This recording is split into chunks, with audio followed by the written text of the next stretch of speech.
Bonjour à tous, bienvenue dans notre matinale. Ce matin, j'aimerais parler de l'histoire de deux frères et justement, je ferai le parallèle avec Éphésiens 4, chapitre 4, verset 32. Soyez bons et pleins de compassion les uns envers les autres. Pardonnez-vous réciproquement comme le Christ vous a pardonné.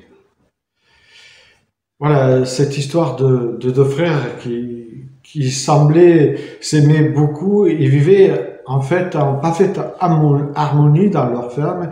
Ils travaillaient ensemble jusqu'au jour où un conflit éclata entre eux, comme cela peut éclater bien sûr dans toutes les familles.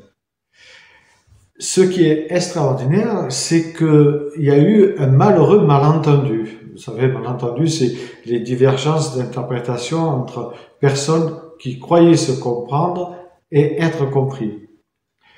Le malentendu se produit justement quand deux individus n'ont pas la même interprétation d'une même situation. On pourrait dire qu'ils ont mal entendu. Comme cela arrive souvent, il s'agissait au départ d'une petite chose, en fait, rien de bien important, mais qui, peu à peu, avec les jours, les semaines et les mois, cela s'amplifia. Jusqu'à par finir interdire malheureusement toute communication entre les deux frères.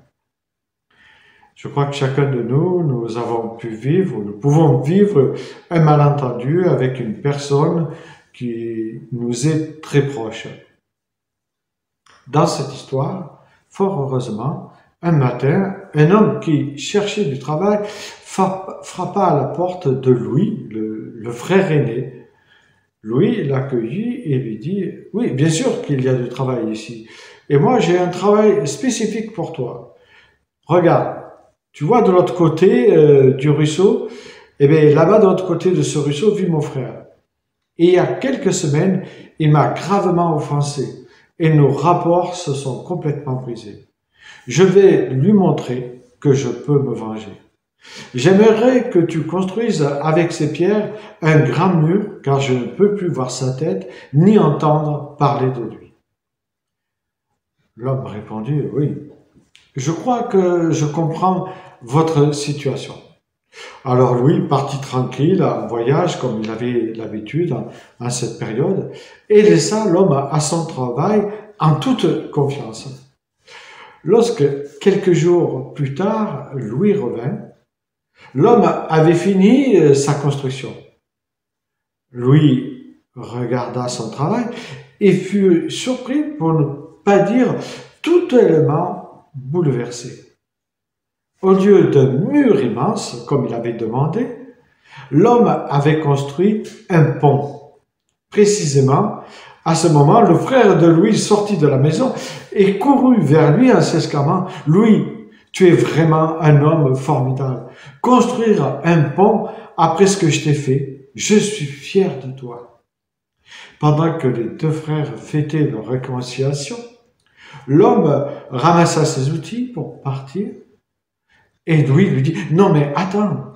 Et l'autre frère aussi lui dit « Attends, nous avons du travail pour toi ici. » Mais l'homme répondit « Je voudrais bien rester, mais j'ai encore d'autres ponts à construire. » Amis, frères et sœurs, cette histoire, à notre tour, nous invite à faire attention à ne jamais construire des murs de séparation. Mais soyons, comme le dit le Christ, des constructeurs de ponts entre les hommes. Soyons des hommes, des femmes qui unissent et qui réconcilient. Il est vrai que certaines personnes ont le chic de mettre des pierres sur notre chemin, mais c'est toujours à nous de décider ce que nous en ferons. On est toujours placé devant deux choix dans la vie.